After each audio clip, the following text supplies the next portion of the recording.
नाज़रीन, पिथोरो शहर के वार्ड नंबर 3 के भटी पाड़े और बिन पाड़न में गुज़रियल 4 महीननि खां पीने के पानी की सख्त खोट बरक़रार है, जंहिं करे इलाइक़े वासी सरापा एहतजाज पिणियल आहिनि। उन मौक़े ते शहर आवाज़ टीवी जे रिपोर्टर ग़ुलाम क़ादिर आरिसर सां कहिड़ा वीचार वंडिया आहिनि, अचो त ॾिसो। पानी पहिरीं माशाल्लाह सही हलियो पे, हींअर 5-6 महीना थिया आहिनि, पानी जो तमामु बुरान आहे। हिकिड़े ॾींहुं बि कोन थो अचे, रोड खोटे खोटे माण्हुनि लाइनूं ॿियूं टियूं, पानी ठुप कोन थो अचे। पानी ग़रीब मिसकिन माण्हू पाणी जी करूं, अटे जी करूं, महांगत अरूज ते लॻी पई आहे, माण्हू कहिड़ी शइ खे रसे।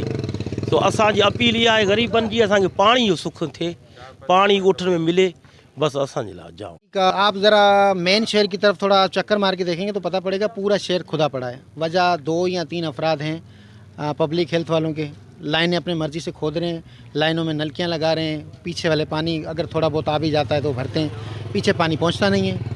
अब वजह वो यही रड़ करना शुरू हुआ कि लाइनें ख़राब है। भाई लाइनें कहाँ से ख़राब हैं?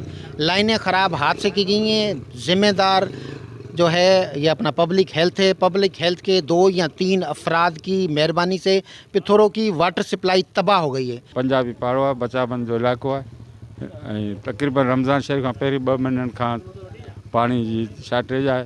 उहे त पूरे शहर में आहे, पर ख़ासि करे असांजे पाड़े में जो वार्ड नंबर 3 ऐं पंजाबी पाड़ो सॾिजे थो, बचाबंद जो इलाइक़ो बि आहे। इन लाइ असांजी जन खे गुज़ारिश आहे त पाणी जी वधि में वधि सहूलियत कई वञे, जेका शार्टेज आहे।